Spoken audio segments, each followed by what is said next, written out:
Salam sejahtera, terima kasih karena bersama dengan saya di Nazilin Unity Channel. Saudara-saudara sekalian, ini satu pembongkaran yang luar biasa. Adakah MCA dan gerakan tiba-tiba akan membuat gabungan sendiri dan akan membentuk gabungan untuk menjadi kingmaker di Malaysia? Ini apabila dilihat MCA dan gerakan mempunyai kimia yang hampir sama. Dua-duanya seperti hilang arah tuju dan tidak tahu apa nasib mereka selepas pilihan raya nanti. Oleh sebab itulah, satu laporan di mycmu.net menulis gabungan MCA gerakan mampu gempur lawan DAP. Makna kata, kalau MCA dan gerakan bergabung, mereka mampu memberikan tonik untuk melawan DAP. Adakah ini bakal berlaku? Selepas gerakan, pemimpin Bersatu dan PAS sedia membuka pintu kerjasama dengan MCA menerusi Perikatan Nasional PN bagi berdepan DAP pada pilihan raya akan datang. Ketua Penerangan Bersatu Razali Idris berkata, gerakan dan MCA mungkin sesuai untuk menggalas cabaran di kerusi bukan Melayu, terutama majoriti pengundi Cina yang ketika ini dikuasai DAP. Kalau betul MCA berhasrat keluar BN, kita sangat sokong kalau dia kerjasama dengan gerakan, katanya kepada pemberita. Bagaimanapun beliau secara pribadi berpandangan, MCA dan gerakan mungkin boleh mempertimbangkan untuk bergabung bagi menambah kekuatan melawan DAP. Selain elak bertindak kerusi atau bertindan kerusi, mereka juga mungkin boleh berkongsi ideologi untuk memperkukuh sokongan orang bukan Melayu, katanya. Semalam Presiden MCA Wee Ka Siong berkata, parti itu tidak akan teragak-agak bergerak solo pada PRU 16 jika UMNO berdegil untuk tetap bekerjasama dengan DAP. Beliau menegaskan bahawa banyak keputusan dibuat pengerusi BN Zahid Hamidi bersifat unilateral atau sebelah pihak, termasuk pendirian mereka mahu bekerjasama dengan BN dan Pakatan Harapan PH diteruskan selepas PRU 16. Dalam maklum balasnya, Presiden Gerakan Dominic Lau berkata, pihaknya terbuka menerima mana-mana parti berhasrat bekerjasama dengan Perikatan Nasional PN, termasuk MCA jika mereka boleh menerima ideologi perjuangan gabungan itu. Sementara itu, Ketua Wanita PAS Nurida Saleh berkata masih terlalu awal untuk melihat kemungkinan gabungan PN dan MCA yang memerlukan perbincangan lanjut di peringkat atasan. Tapi sesiapa nak berbaik-baik dan bekerjasama bagi membina negara Malaysia yang sejahtera, adil untuk semua, kita mengalu-alukan, kata beliau lagi. Tetapi sebelum itu, satu juga laporan telah kita terima, iaitu GRS telah menolak pelawaan Muhyiddin untuk kerjasama dengan Perikatan Nasional. Berita sedih ini sudah menjadi tular di media sosial. Gabungan Rakyat Sabah akan memperkukuhkan lagi kerjasama sedia ada dengan Pakatan Harapan PH Sabah, terutama dalam usaha memajukan negeri ini dan menyatupadukan rakyat. Ketua Penerangan JRS, Datuk Johnston Bangkwai berkata, JRS amat selesa bekerja dengan PH Sabah serta parti-parti lain yang menyertai kerjasama membentuk kerajaan negeri itu ketika ini. Beliau berkata mengambil kira keyakinan rakyat terhadap JRS dan keserasiannya dengan PH Sabah dalam mentadbir negeri pada masa ini, tidak ada sebab untuk gabungan tempatan itu menjalinkan kerjasama dengan parti lain berpengkalan di Semenanjung. Sekian dulu untuk kali ini. Jangan lupa tinggalkan komen anda, tekan butang subscribe. Bye-bye. Salam sejahtera, terima kasih kerana bersama dengan saya di Nazilin Unity Channel. Bentuk segera jawatan kuasa khas siasat rasuah 227 bilion. Saudara-saudara sekalian, dipetik dari BH Online. Laporan ini memohon menghendaki supaya satu jawatan kuasa segera dibuat menyiasat rasuah kerugian RM 227 bilion itu. Pendedahan Ketua Pesuruhjaya SPRM Tan Sri Azam Baki yang negara kehilangan sejumlah 277 bilion ringgit akibat rasuah dalam tempoh 5 tahun sangat menyedihkan. Ia menunjukkan gejala dan amalan rasuah masih begitu menebal serta kuat melekat dalam setiap aspek urus tadbir negara ini, sama ada dalam sektor awam atau swasta. Namun persoalan yang harus dibincangkan ialah puncak ketirisan dan rasuah itu berlaku dalam tempoh berkenaan kerana membabitkan jumlah begitu besar dalam tempoh 5 tahun, iaitu antara tahun 2018 hingga 2023. Sepanjang tempoh itu juga kerajaan bertukar sebanyak 4 kali, iaitu bermulanya Pakatan Harapan PH mentadbir negara selepas pilihan raya umum ke-14 pada 9 Mei 2018. Bagaimanapun, kerajaan PH pimpinan Perdana Menteri Tun Dr. Mahathir Mohamad tumbang pada Februari tahun 2020 menerusi langkah Sheraton, dan selepas itu negara ditadbir Perikatan Nasional PN dengan Tan Sri Muhyiddin Yassin sebagai Perdana Menteri.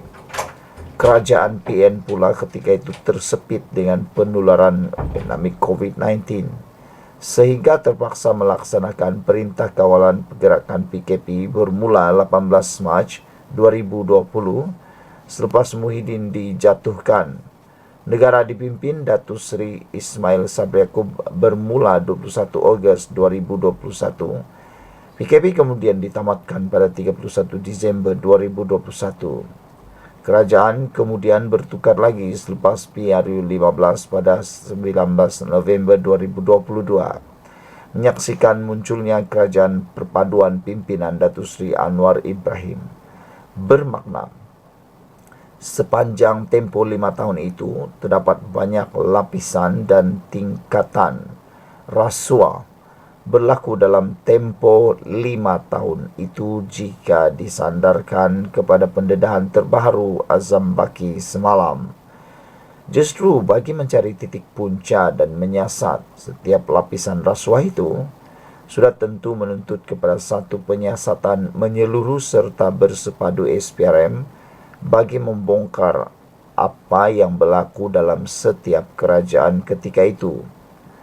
Setiap pemimpin kementerian, agensi serta jabatan yang terkait dengan rasuah itu perlu dipanggil untuk siasatan, diambil keterangan dan direkodkan untuk pembuktian jika pendakwaan hendak dilakukan.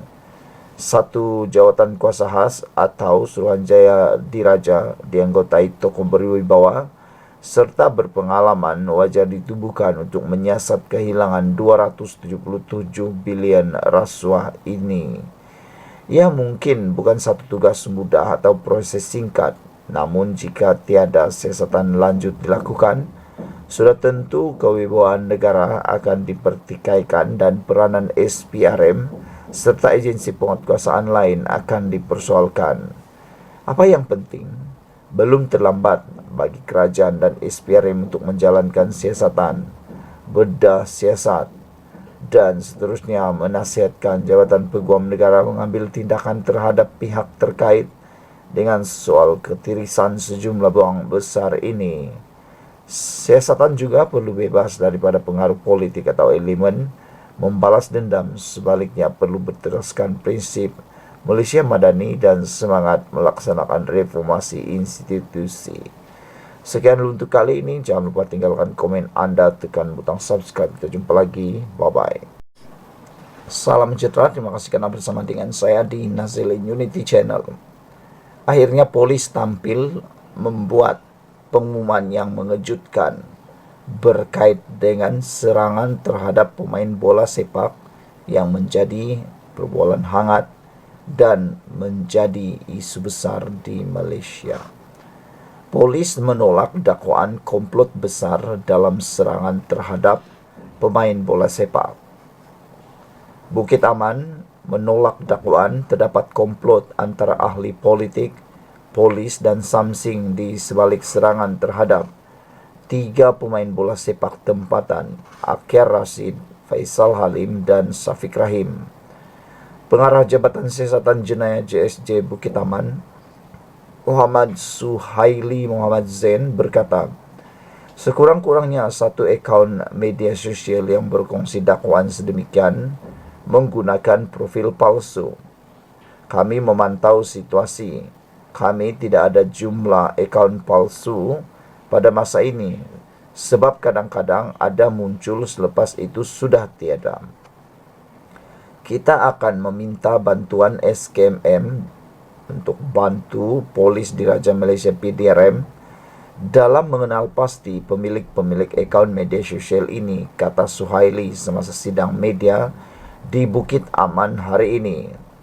Terdahulu, Ketua Polis Negara Razaruddin Hussein berkata, pihaknya sedang mengenal pasti seorang pemilik media sosial yang dikenali sebagai Muhammad Suresh Imran, berhubung kenyataannya mengenai serangan asid ke atas Faisal, tonggak skuad Harimau Melaya.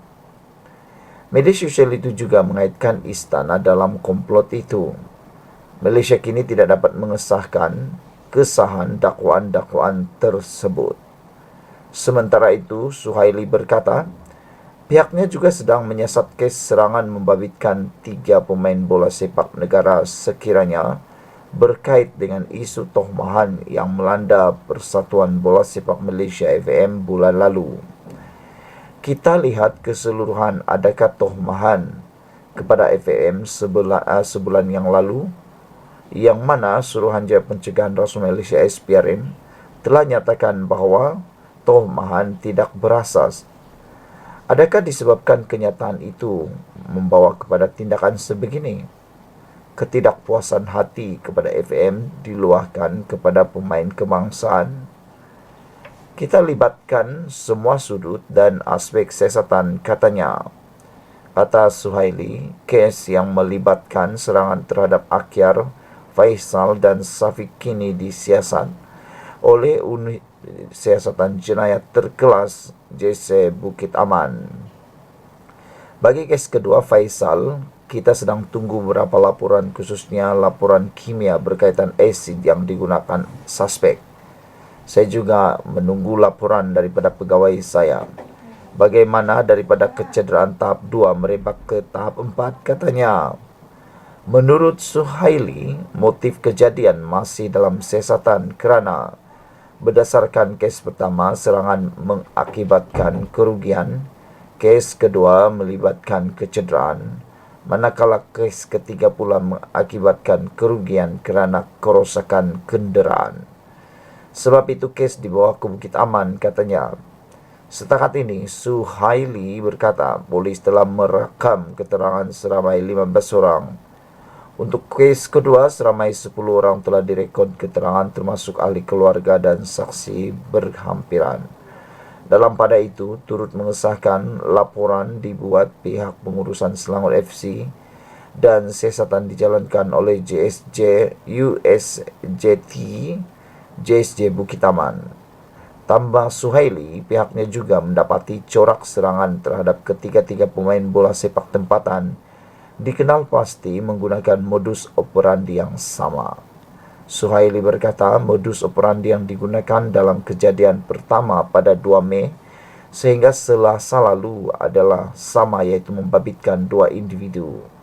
Menurutnya, suspek dipercayai akan mengikori mangsa sebelum melakukan serangan. Kita kenal pasti modus operandi kes terbabit. Setiap kes serangan membabitkan 2 orang atau berpasangan dan mengikori mangsa sebelum melakukan serangan. Ketiga-tiga kes ini berlaku selang 2 hari bermula dari kes pertama, kes kedua, kes ketiga, iaitu Syafiq Rahim, dan diharap kes sebegini akan berakhir. Bagaimanapun, Suhaili berkata belum jelas jika ada kaitan antara semua kes serangan ini. Polis akan cari habis-habisan penjara yang terlibat dalam insiden ini, jelasnya lagi. Dalam pada itu, Suhaili meminta semua pemain bola sepak profesional sama ada di peringkat kebangsaan atau liga supaya berwaspada dalam menjaga keselamatan diri. Sekiranya mana-mana pemain bola sepak negara melihat sesuatu tidak biasa dari biasanya, diingat agar untuk mengambil langkah berjaga-jaga dan melaporkan kepada polis untuk tindakan lanjut, katanya lagi. Sekian dulu untuk kali ini. Jangan lupa tinggalkan komen Anda, tekan butang subscribe. Kita jumpa lagi. Bye-bye. Salam sejahtera. Terima kasih karena bersama dengan saya di Nazilin Unity Channel. Pendedahan yang paling luar biasa ini dipetik daripada Harapan Daily, melibatkan isu pemain bola sepak dan keselamatan pemain bola sepak yang kini makin meruncing. Terkini apabila Faisal Halim disimbah dengan asid, mula timbul pelbagai pendedahan demi pendedahan yang dianggap berani mati. Kali ini, satu laporan ataupun bedah siasat didapati amat luar biasa. Individu berani mati ini kaitkan dua parti kerajaan terlibat insiden pemain bola sepak. Wow, ini pasti amat panas dan luar biasa. Seorang individu menjadi sasaran kecaman selepas cuba menimbulkan persepsi bahwa parti politik dalam kerajaan terlibat insiden khianat terhadap 3 pemain bola sepak negara. Individu itu dalam hantaran di X menyebut 2 nama parti di dalam Pakatan Harapan, mempersoal apa motif parti tersebut berbuat demikian. Saya menghidu sesuatu yang tidak kena, tulis beliau.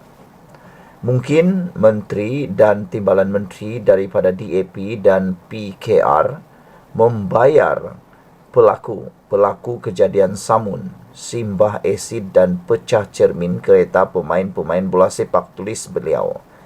Atas apa sebenarnya motif mereka berdua nak melakukan perbuatan terkutuk tersebut, kata pemilik akaun @ddDaniel03.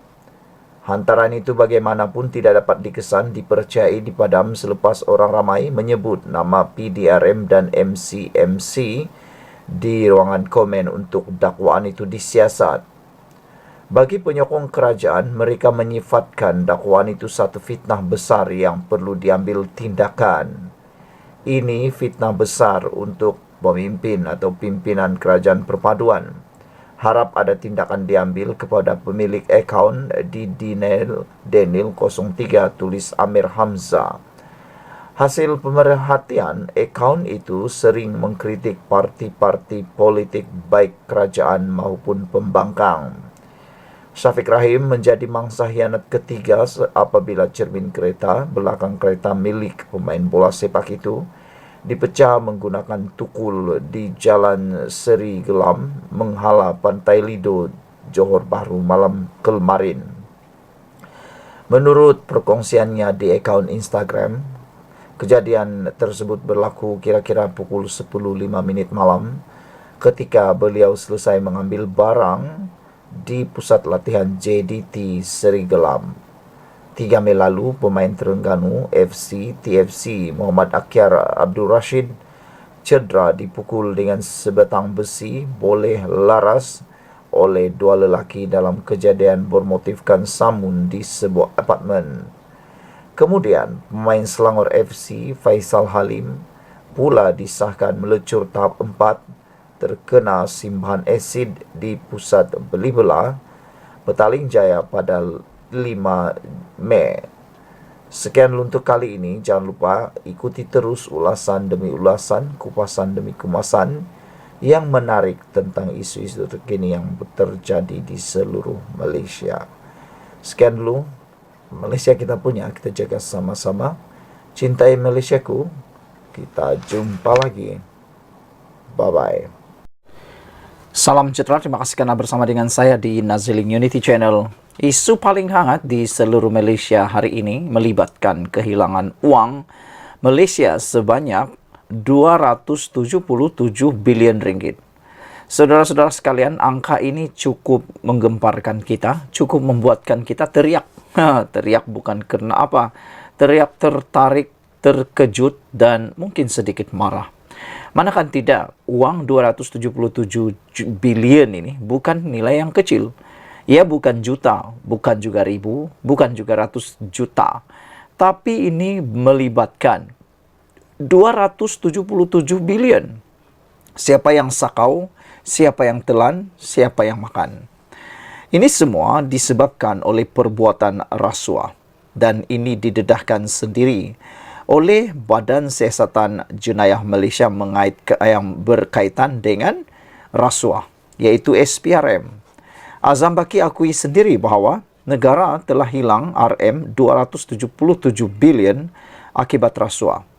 Jadi di luar sana siapa lagi yang masih menyokong orang yang melakukan rasuah itu memang perlu belajar dan diajar.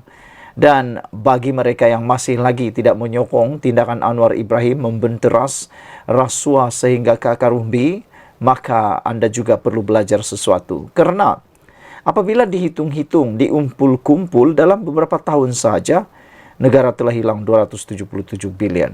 Cuba bayangkan, uang 277 bilion itu kalau diguna dengan tepat, tidak disakau, tidak ditelan, tidak dimakan oleh orang-orang tertentu dalam kes rasuah, pastilah ia dapat membantu bahkan memajukan negara.